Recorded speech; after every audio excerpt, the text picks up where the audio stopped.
Hey guys, welcome to the channel. This is Christina, and today is my final video in our curriculum picks for the 2024-2025 homeschool year.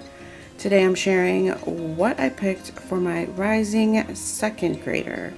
I have already posted our family subjects, so if that's something you want to see, make sure you check that out. But let's go ahead and jump right in.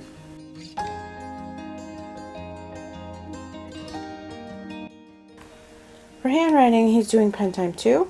This is a transition book, so it goes from print to cursive within it.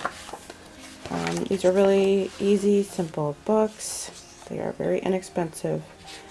There are pictures and little things up here the kids can do. And there are dots in the beginner books that show you the direction to start. Just kind of flip through it. Here we're starting cursive. So connect the dots. We really enjoy these. These have been a great add-on to our homeschool. My daughter's done them since book 2, so this is where he is now. He did the book 1, the first half. There's 2 books in the first level. He just did the first half, and now we're going to move on to this. So in this book, he doesn't have a flap, which all the other books have, which it opens up. There's lines, so you learn how to kind of draw on a slant or write on a slant, and that's not in here, but this is just a beginner book, and so this is what he'll do for handwriting. For language arts, he's just going to continue with language lessons for living education. He's done the kinder program as well as the level 1, which we're working on currently. So with this, there is all kinds of important information here if you're new to the program to read. There are many facets to it that you can utilize. With this particular book, there is no extra reader like there are with the other levels. So this is recommended for 5 days a week. And we usually do like a 4-day language week. So in the back, there are resources you can put into a resource binder. And there's copy work, so you can rip this out and have your children do extra copy work. All the lists for the spelling words. There's ideas for games. So many things back here. And you have phonics and grammar and spelling and writing all in this program.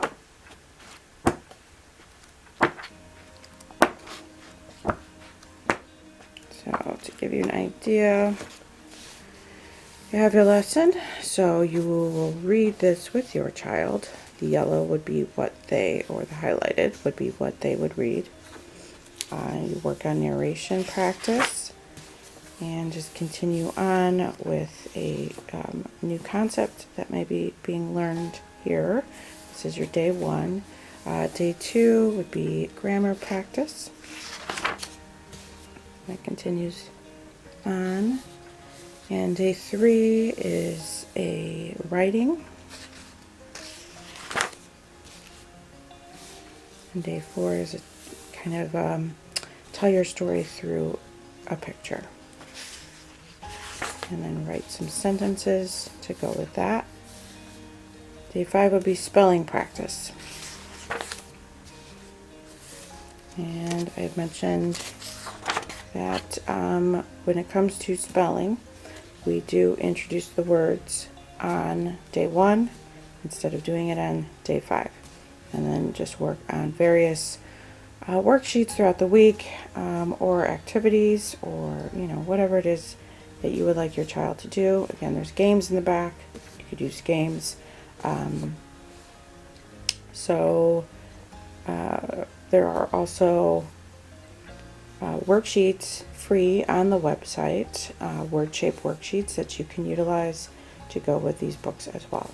So if that's something you wanted to do and use the spelling, you can do that. But that is what he is doing for his all-in-one language, and we will be reading through Grammarland. This is an old book. It is free. If I can find the link, I will try, but it's in public domain, so I just printed it. And this is just an old book that kind of goes over the parts of speech and grammar. It's kind of an old school grammar book.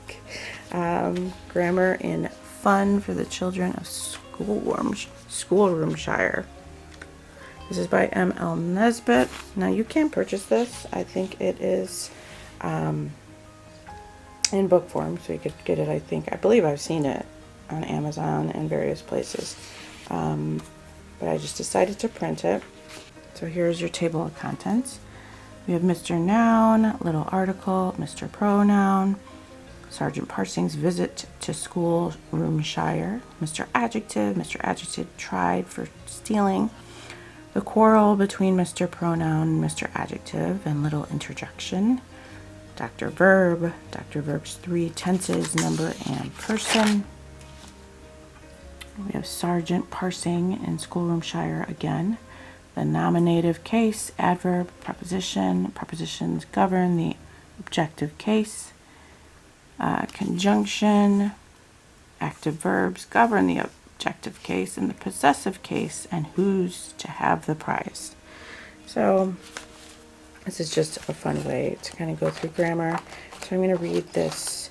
I haven't decided actually if I'm going to do it with both my children. Most likely I'll just read it with him, and we'll read a little bit one-on-one. So that is what I have planned for his overall language, and then we have some additional resources we're going to bring in as well. For additional phonics practice, he's going to continue on with Explode the Code. So this is Explode the Code 2. I'm getting some of my cat's tail. We enjoy this. It's just really just practice on those phonics rules.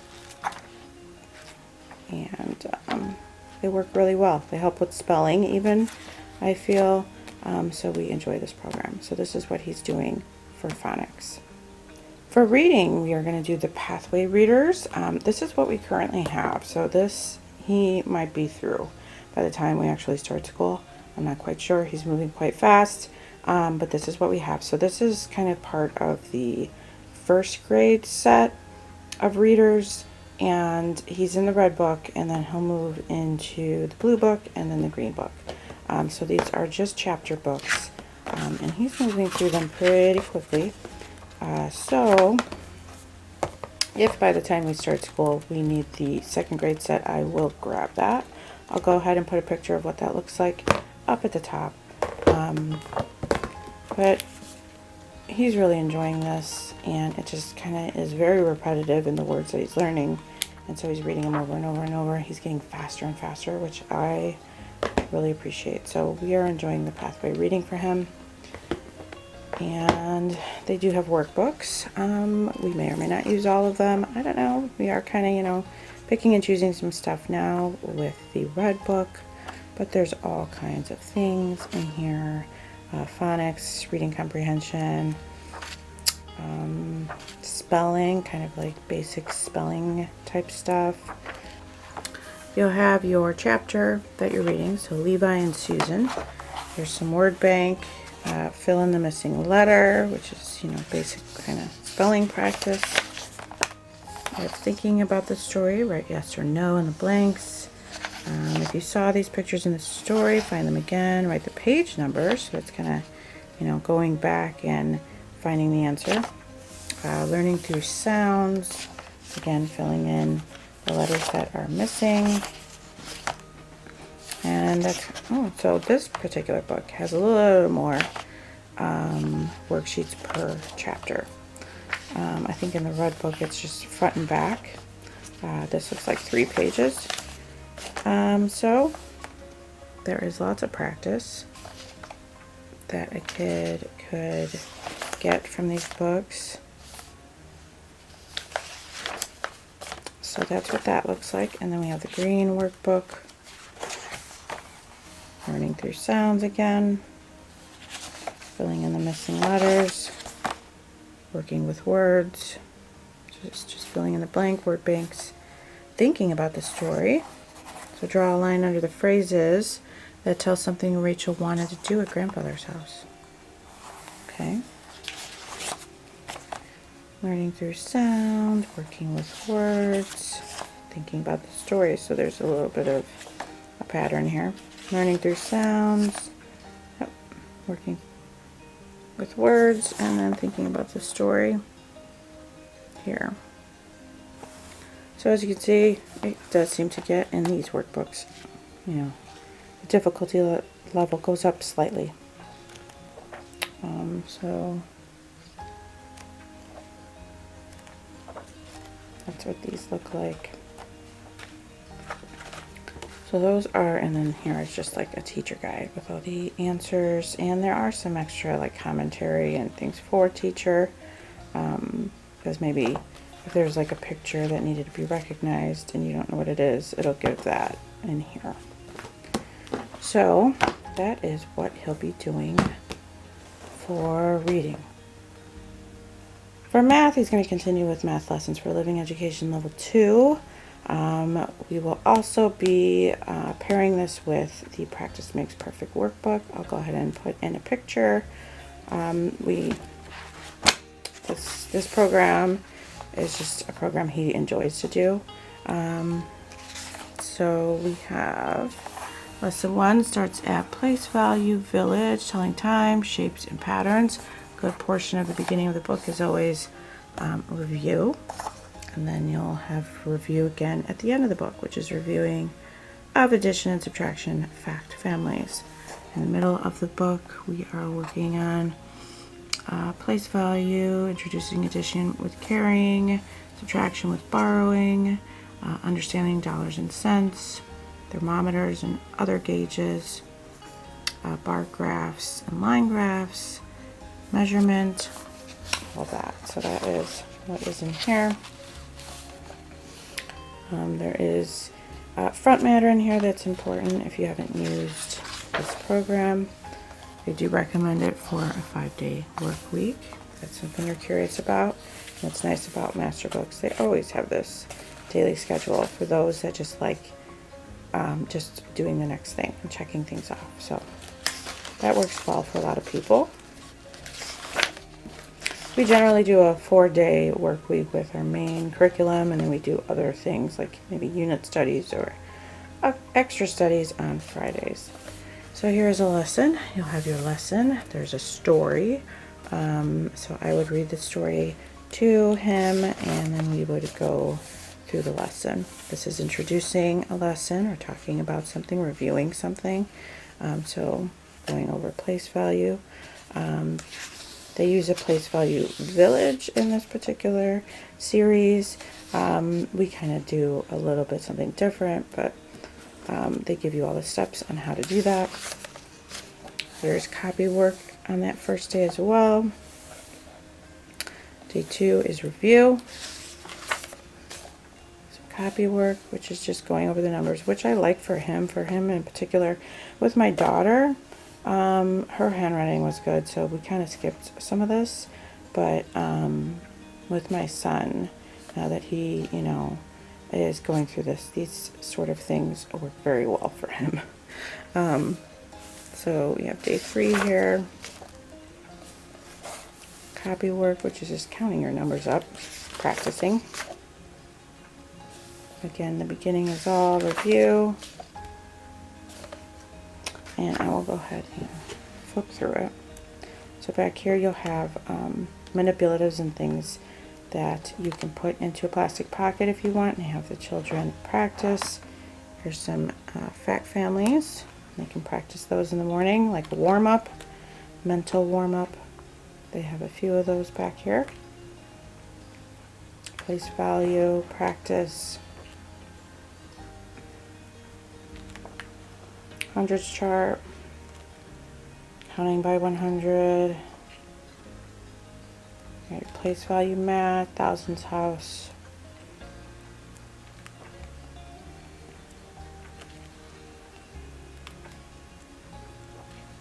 These are the lessons.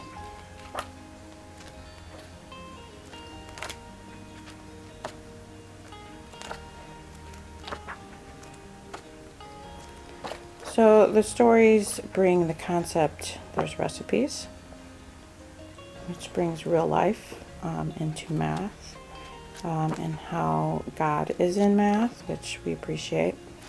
And the stories just kind of bring everything into real life. It follows these two kids through the whole series. And so you just get an idea when a new concept is introduced, how it's used in real life.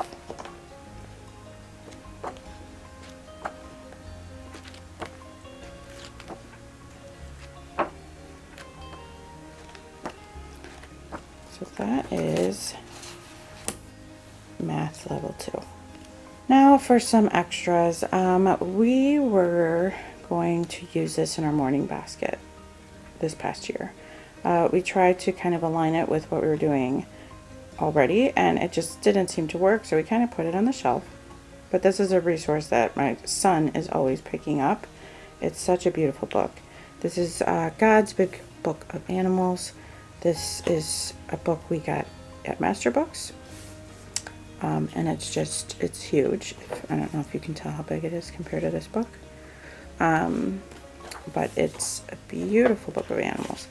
And my son loves to draw. I mean, there's papers all over the place of drawings that he's done. So what we're going to do is go through the book together. We'll read about an animal and he will sketch it. But as you can see, the photos in here are absolutely gorgeous. Owls. This is one of my favorite animals. But it's just a beautiful book. And then some of them do have additional information, so we'll read through that, like here. And then he can pick one of the pictures to sketch. And he'll keep a notebook for this. So learning about them is a constant love in this house. And so this will be kind of like a nature component for him and allow him to continue doing what he loves to do the most, is draw, because that's what he does the most during the day. So that is what we plan to do with this book, and use this as a resource. This is like one of those kinds of books you don't want just sitting on the shelf. Like, you want to find a way to use it. So I think that'll work great for us next year for him. So that is God's Big Book of Animals. And then for extra map work and map practice, he's going to do map skills for today, grade 2. Take a trip with us. And I just wanted both my kids this year to have a little extra practice with mapping. We do generally do map work, whether it's a unit study we're doing or the history, geography, whatever it is. But I wanted them to have some, targeted practice. So this will probably be something they do on Friday. And I love these books because they're really, really colorful. And I think they go up to grade 6. So that is the series. They're really thin books. So, it is just a fun supplement to work on. So using map symbols, making a map, using directions, what kind of rose is a compass rose, using a compass rose, making maps, just real beginner map practice. Okay guys, so that is what we have chosen for our rising second grader for the upcoming homeschool year. Hopefully you enjoyed that, and if you have any questions, please feel free to drop those down below. I'd be happy to answer. If there's something that you saw that maybe I didn't touch on enough, let me know. And let me know if you have a rising second grader. Have you finished picking out all their curriculum? Are you still planning? drop that down below. Say hello. I would love to know. And I have also posted our family subjects. So if that's something you'd like to see of what we do all together, that is already posted on my channel. And I appreciate you sitting with me on this one, guys. And I will see you on the next one. God bless.